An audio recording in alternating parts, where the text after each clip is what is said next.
Hi guys, ఈరోజు ఈ వీడియోలో హెచ్లుకప్ అంటే ఏంటి అండ్ హెచ్లుకప్ని ఎక్కడ యూస్ చేస్తామని తెలుసుకుందాం. హెచ్లుకప్ అంటే డేటా మొత్తం హారిజంటల్లో ఉండాలి అండ్ లాస్ట్ వీడియోలో వీలుకప్ గురించి చెప్పుకున్నాం. సో మీరు ఇక్కడ చూసినట్టయితే product ID, product name, category, price అనేవి ఉన్నాయి. అండ్ మనకి ఇక్కడ ఏం కావాలంటే ఆ ప్రోడక్ట్ ఐడీస్కి ఏ ఐటమ్స్ తీసుకున్నారని మనకి తెలియాలి. ఇక్కడ మనకు మెయిన్గా కావాల్సినవి 3 ఆర్గ్యుమెంట్స్. అవే lookup value, table array, row index and లాస్ట్ది వచ్చేసి రేంజ్ లుకప్. ఇది ఆప్షనల్. వీలుకప్లో కాలమ్ ఇండెక్స్ అని ఉంటుంది, కానీ ఇక్కడ హెచ్లుకప్ చేస్తున్నాం కాబట్టి రో ఇండెక్స్ తీసుకోవాలి. ఇక్కడ లుకప్ వాల్యూ వచ్చేసి C5 కామా నెక్స్ట్ టేబుల్ యారే, అంటే ఈ టేబుల్ మొత్తాన్ని సెలెక్ట్ చేసుకోవాలి. ఆ తర్వాత ఈ డేటాని ఫ్రీజ్ చేయడానికి F4ని క్లిక్ చేయాలి.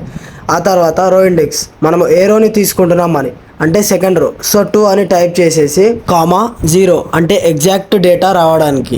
ఆ తర్వాత బ్రాకెట్ క్లోజ్ చేసి ఎంటర్ ఇచ్చేస్తే మనకు కావాల్సిన డేటా అనేది వస్తుంది. సో ఇక్కడ 107 అనే ఐడి హెడ్ ఫోన్స్ని పర్చేస్ చేశారు. మీరు కావాలంటే క్రాస్ చెక్ కూడా చేసుకోవచ్చు. అండ్ ఇక్కడ స్మాల్ అమౌంట్ ఆఫ్ డేటా ఉంది కాబట్టి సింపుల్గా ఉంది, కానీ కొన్నిసార్లు లార్జ్ డేటా ఉన్నప్పుడు హెచ్లుకప్ అనేది చాలా యూజ్ అవుతుంది.